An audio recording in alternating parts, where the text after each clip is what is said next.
अस्सलाम वालेकुम। हमने चैप्टर स्टार्ट करना है आज एनालिसिस ऑफ वेरिएंस। हमने डिफरेंट तरह के जो है टेस्टिंग प्रोसीजर में डिफरेंट टेस्ट पढ़ लिए। हमने जी टेस्ट पढ़ लिया जो नॉर्मल डिस्ट्रीब्यूशन नॉर्मल टेस्ट पे बेस करता था, और बायनोमियल पे बेस करने वाले टेस्ट भी हमने देख लिए। नेक्स्ट हम उसके बाद बायनोमियल प्रोपोर्शन जो बेसिकली उसके क्वेश्चंस भी हमने कर लिए। नेक्स्ट हमने टी टेस्ट भी देख लिया, काई स्क्वायर टेस्ट भी देख लिया है। अब हम एफ टेस्ट पे आते हैं और बेसिक पर्पस क्या है इसको, एफ टेस्ट हम क्यों यूज़ करते हैं, हम जी टी से ही काम क्यों नहीं चला लेते हैं। अब बेसिकली एनालिसिस ऑफ वेरिएंस का ये है मतलब कि जब आपके पास दो से ज़्यादा पॉपुलेशन हो जाए तो आप टी टेस्ट या जी के थ्रू उनको कंपैरिजन नहीं कर सकते हैं। अगर आपका सैम्पल साइज छोटा हो और आपने टी डिस्ट्रीब्यूशन लगानी हो दो पॉपुलेशन को कंपेयर करने के लिए तो आप कर सकते हो। अगर दो से ज़्यादा हो जाए, अगर आप तीन पॉपुलेशन को कंपेयर कर रहे हैं, 4 को कर रहे हैं, 6 को कर रहे हैं, इस तरह आपको जो है आप टी टेस्ट में नहीं कर सकते हैं उनको एक साथ, आपको पेयर वाइज काम करना पड़ेगा। इसका बेसिकली सब्स्टिट्यूट है द एनालिसिस ऑफ वेरिएंस। इसको हम एफ टेस्ट इसमें हम यूज़ करेंगे। इसके थ्रू आप देखेंगे कि आपके सेवरल मीन्स हैं, अगर दो से ज़्यादा मीन्स हो जाएं तो आप एनालिसिस ऑफ वेरिएंस के थ्रू ही उसको रन करके चेक करते हैं, टेस्टिंग करते हैं उनकी basically. Earlier, we compared two population means by using a two sample t-test. However, we often require to compare more than two population means simultaneously. ठीक है, वो कहने कि दो population हो तो आप t-test यूज़ कर लेते हैं, अगर दो से ज़्यादा हो जाए we might be tempted to apply the two sample t-test to all possible pair-wise comparison of means. For example, if we wish to compare four population means तो 4C2 इसके पॉसिबल यानी कि 6 इसके पॉसिबल जो है पेयर्स बनेंगे जिनको आप कंपेयर करेंगे। और अगर ये जो आपका इस तरह से देखें 6 separate pairs and to test the null hypothesis that all four population means are equal. आप नल हाइपोथेसिस तो ये बना लेंगे सारे मीन्स आपस में इक्वल हैं। उसके बाद आप इसको 6 सैम्पल टी टेस्ट में करते जाएंगे 2 पेयर वाइज। सिमिलरली अगर आपकी जो 10 पॉपुलेशन हो जाए तो फिर 45 आपके सेपरेट सैम्पल टी टेस्ट बनेंगे। इस तरह से टाइम आपका जो है टाइम कंज्यूमिंग हो जाएगा और लेबोरियस काम हो जाएगा। इस लिहाज से this sort of running of multiple two sample t test for comparing mean two disadvantage. अब इसके दो डिसएडवांटेज हैं यहाँ पर कि एक तो ये the procedure is tedious and time consuming. अब आपको मैंने बताया कि अगर आपकी 10 पॉपुलेशन हो जाए तो 45 टाइम आपको रन करके करना पड़ेगा टी टेस्ट, तो ये कितना टाइम कंज्यूमिंग होगा। The overall level of significance greatly increase as the number of t test increase, mean increase कर जाएगा as the number of t test increase करने की वजह से। ठीक है, इस तरह से ये बेसिकली अप्रोप्रिएट नहीं है। इसका हमें इक्वालिटी ऑफ सेवरल मीन्स की टेस्टिंग के लिए हमारे पास टी टेस्ट को हम यूज़ नहीं कर सकते हैं, उसके लिए हमें एनालिसिस ऑफ वेरिएंस पे जाना पड़ता है। Evidently we require a procedure for carrying out a test for several means simultaneously. One such procedure is analysis of variance. Analysis of variance के लिए यूज़ करते हैं अगर आपके पास सेवरल मीन्स को आपने साइमल्टेनियसली चेक करना हो। The analysis of variance, abbreviated ANOVA, is a technique that partition the total variance variation a term distinct from the। अब इसमें बेसिकली ये है कि आपके पास एक टोटल वेरिएशन होती है जो आप पॉपुलेशन के उसके ग्रैंड मीन से वेरिएशन लेते हैं और उसको स्प्लिट करके सेपरेट सेपरेट आप अलग कर लेते हैं। इसमें एरर टर्म ये है, ट्रीटमेंट ये है, इसमें रो यानी कि आप ये कह सकते हो कोई आपके पास डाटा है उसमें रो की जो सम ऑफ स्केल्स आ जाएगा, कॉलम का सम ऑफ स्केल्स आ जाएगा, एरर सम ऑफ स्केल्स आ जाएगा, ये सारे सम ऑफ स्केल्स मिला के आपका टोटल सम ऑफ स्केल्स बनता है। तो इस तरह से आप इसको पार्टीशन कर लेते हैं। These component parts of variance are often analyzed in such a manner that certain hypotheses can be tested. This technique is based on the fact that the more the samples means differ, technique is based on the facts. Second ये है कि the separate components provide the separate component provide independent and biased estimates of the common population. ठीक है, इसके ये basically यहाँ पे दो पॉइंट्स हो गए। Next, the analysis of variance procedure therefore compares two different estimates of the variance by using F distribution। आप देखेंगे F distribution हम sum of squares इसमें कैलकुलेट करते हैं तो sum of squares से ही हम अपना जो है वेरियंस कैलकुलेट कर सकते हैं। तो इससे हम ये F डिस्ट्रीब्यूशन कैलकुलेट करेंगे to determine whether the population means are equal और नॉट। अब ये मैनुअल करने वालों को ज़्यादा इस चीज़ की समझ आएगी कि जब आपने जब डिस्ट्रीब्यूशन निकालनी होती है तो एफ का होता है कि आप एक आप वेरिएंस को ऊपर रख लेते हैं, सेकंड वेरिएंस को नीचे रख लेते हैं, उनकी जो वैल्यू आती है वो एफ आपकी वैल्यू हो जाती है, उसको फिर कंपेयर करते हैं टेबल वैल्यू से। लेकिन आपने तो सारा एसपीएसएस पे करना है तो बेसिकली आपने बेसिकली जो है वैल्यू मीन स्क्वायर की आएगी, पी वैल्यू आएगी, उससे कंपेयर करना होगा, कंक्लूड करना होगा वहाँ से। The analysis of variance has been shown the most powerful and useful technique whenever the statistical data can be collected। categorized into groups. Ji next आ गया इसके बाद वन वे क्लासिफिकेशन क्या है और टू वे क्लासिफिकेशन क्या है। अब वो कह रहे हैं कि when each observation is classified into one sample or another according to single criteria, we have one way classification, while the classification of observation on the basis of two criteria is called two way classification। अगर आपको एक data given है उसमें just एक variable के मुताबिक आपको कोई डाटा गिवन है sample one sample two sample three, तो वो आपका वन वे हो गया। अगर वो सैंपल के साथ उसकी कोई फर्दर एक और आपको इंफॉर्मेशन दे रहे हैं कि इसकी रोज ये हैं कॉलम्स ये हैं, तो फिर आपका वो टू वे क्लासिफिकेशन हो जाएगा। फर्दर इस तरह से आप जितनी वो क्राइटेरिया के मुताबिक आपको डाटा देंगे उसके मुताबिक आपका data one way two way so on multiple way हो सकता है। नेक्स्ट इसके बाद अब हम आते हैं one way analysis of variance क्या है। The one way analysis of variance is also called the one variable of classification analysis of variance. That अब इसमें आपको बेसिकली वन वेरिएबल के मुताबिक डाटा गिवन होगा। The data are classified into K classes और groups the basis of single criteria. The technique from each class और group of variable classification और is treatment.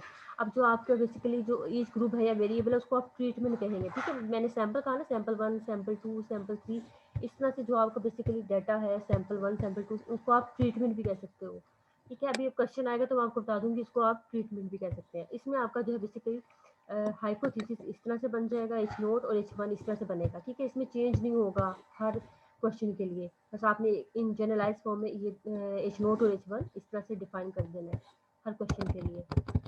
देखिए उन्होंने सैंपल बता दिया, सैंपल को कहने के ट्रीटमेंट भी कहते हैं, ठीक है। ये इसका इन्होंने यहाँ पे बता दिया, सैंपल को आप ट्रीटमेंट भी कहते हैं। अब ये सैंपल वन की ऑब्जर्वेशन है, सैंपल टू से सो ऑन जितने भी सैंपल्स आपके डाटा में हुए, क्योंकि ये दो या दो से ज़्यादा पॉपुलेशन को कंपेयर करने के लिए है ना, मीन्स को कंपेयर करने के लिए, ठीक है। इस तरह से आपको डाटा गिवन होगा। ये तो उन्होंने लेआउट बता दिया।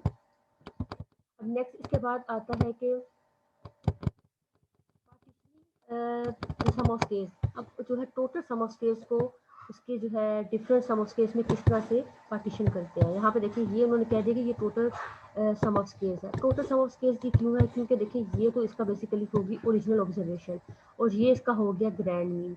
आपने ओरिजिनल ऑब्जर्वेशन का ग्रैंड मीन से डिफरेंस लेते जाना और उसको सम करना टू टाइम, क्योंकि आप दो तरफ से जो बेसिकली वेरिएशन को कंट्रोल कर रहे हैं, रोज की साइड से भी और कॉलम की साइड से भी, इसलिए डबल आपने समीशन यहाँ पे लगा दिया। तो अब इसको नेक्स्ट उन्होंने बताया कि आप इस जो है इस पर सम अप्लाई करने से पहले आप देखने से पहले आप इस तरह से स्प्लिट करेंगे इसको। ये दो फॉर्म्स में स्प्लिट हो जाएगा, X I J minus X bar dot dot is equal to X I J minus X dot J plus X dot J minus X bar dot dot. इस तरह से इसमें इसको स्प्लिट कर दिया, इसमें एक्स बार डॉट जे को add भी कर दिया और सब्ट्रैक्ट भी कर दिया।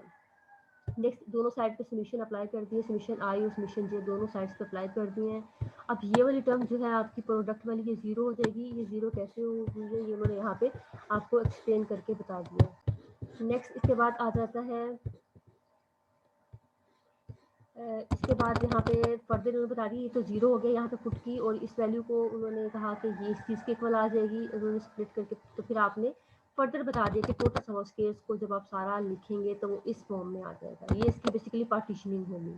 नेक्स्ट उन्होंने बता दिया टोटल सम ऑफ स्केल्स को आप इस तरह से लिख सकते हैं, within sum of scale plus between sum of scale. ये इसको इस तरह से थ्योरेटिकल फॉर्म में लिख सकते हैं, ये इसको फार्मूला की फॉर्म में लिख सकते हैं। ये दोनों आपको आनी चाहिए, एमसीक्यूज के लिहाज से ये इम्पोर्टेंट है।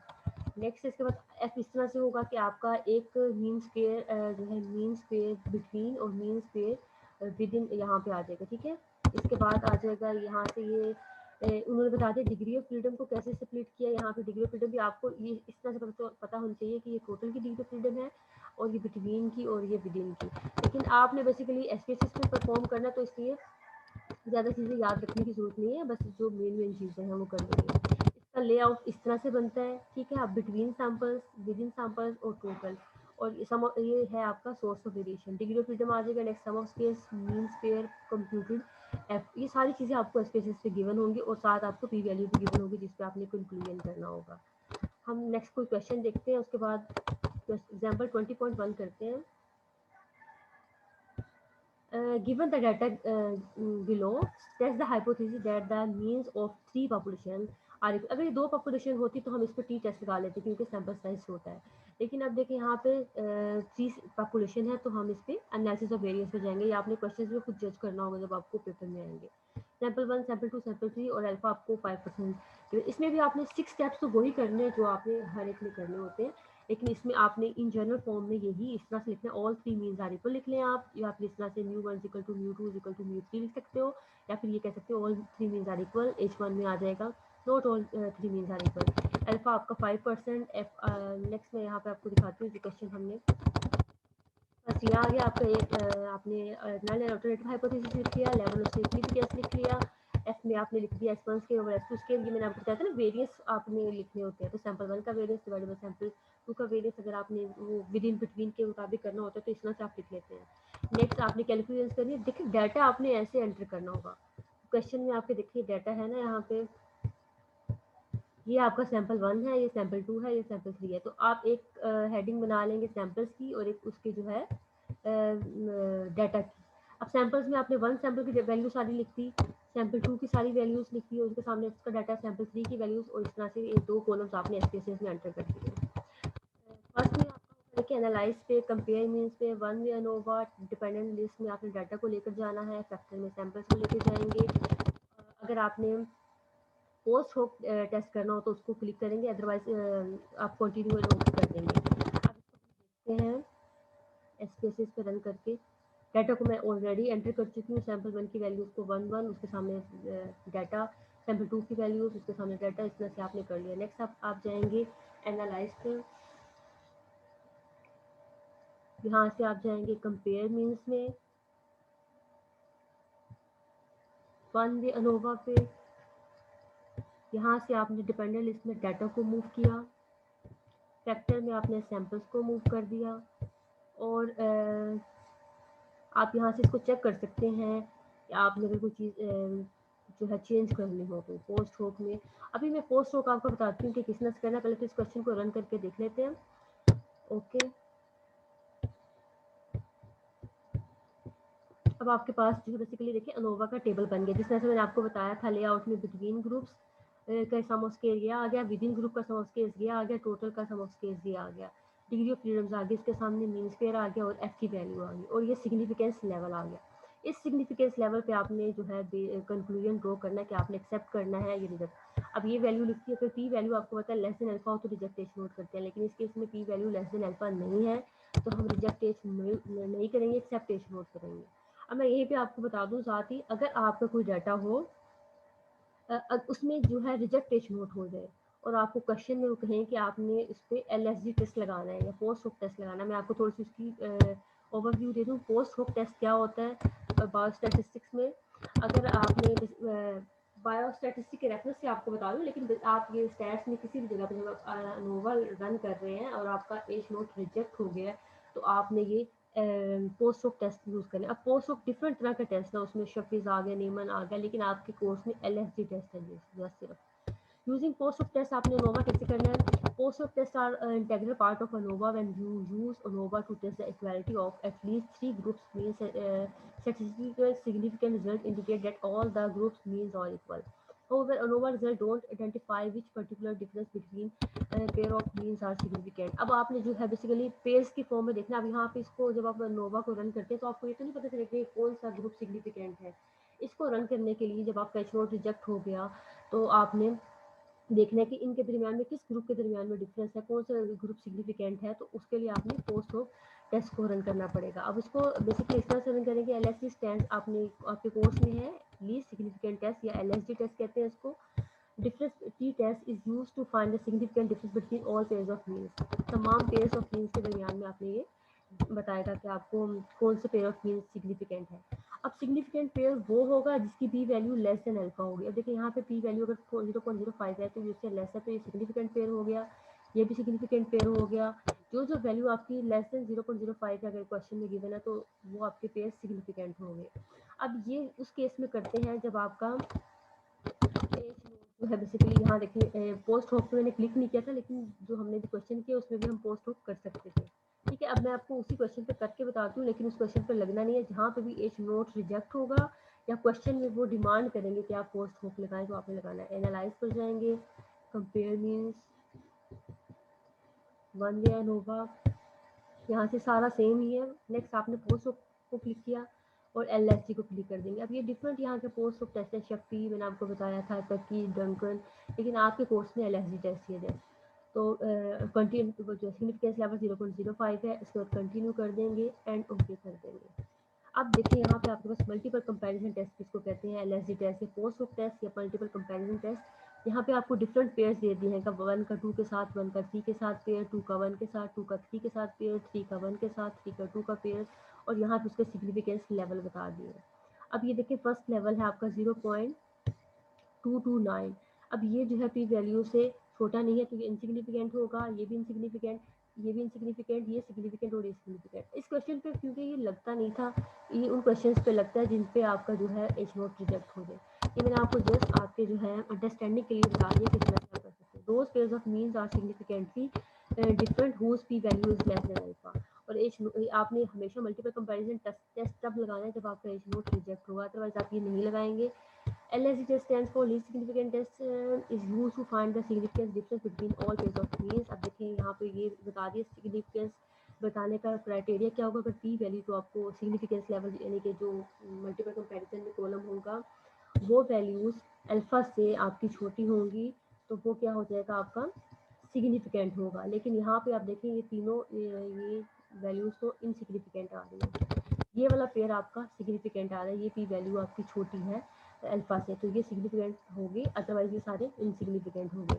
इस तरह से आप बेसिकली जो है एलएसडी टेस्ट अप्लाई करके इन क्वेश्चंस को रन कर सकते हैं।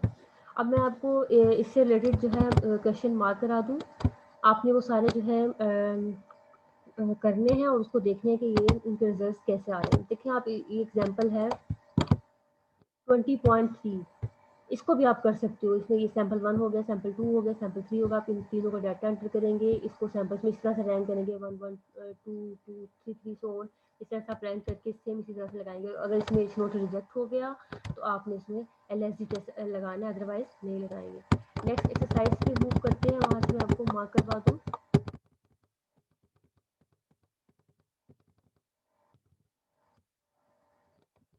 क्वेश्चन नंबर 20.7, आपके पास सैंपल 1 2 3 4 सैंपल्स हैं, इनको आपने रन करना है।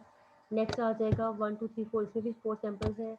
One way ANOVA salesman A B C, इसमें भी 3 सैंपल्स हैं, इसमें भी आपने वन वे अनोवा लगाना है। इसमें भी ट्रीटमेंट 1 2 3 4। आपकी प्रैक्टिस के लिए जितने भी क्वेश्चन होंगे आपको अच्छा होगा। अब ये देखिए ये इस तरह से नहीं है, ये इसकी कंटिन्यूशन में वही चल रही है 19 23 26 18। नेक्स्ट आ जाएगा 20 20 18 35। इस तरह से ये इस तरह कॉलम फॉर्म में ये बनेंगे, ठीक है। इसको भी आपने एंटर कर लेना है। 3 सैंपल्स हैं। नेक्स्ट ये आपके पास ए बी सी डी ई, ये 5 सैंपल्स हो गए। ए बी सी ये 3 सैंपल्स हो गए। 1 2 3 ये भी 3 सैंपल्स हो गए। इन सबको आपने रन करके देख लेना है। टीचर ए बी सी ये भी हो गया। Next 20.15 A B C D, ये 4 सैंपल्स हो गए। इन सबको आपने रन करके जो है क्वेश्चंस कर लेने हैं वन वे अनोवा के। अब जो बेसिकली वन वे अनोवा है ये सी आर डिज़ाइन की एक टाइप है। आपका 22 चैप्टर है एक्सपेरिमेंटल डिज़ाइन, उसमें सी आर डिज़ाइन है। उसके कोई क्वेश्चन भी अगर आपको मिलते हो उसमें से देख लीजिएगा, वो भी वन वे अनोवा की तरह ये होंगे। उसमें उन क्वेश्चन को भी आप अटैम्प्ट करने की कोशिश कीजिएगा, ठीक है। वो भी इसी तरह से होंगे। आई होप आपको ये जो है one way analysis of various समझ आ गई होगी। अगर कोई प्रॉब्लम हो तो आप पूछ सकते हो।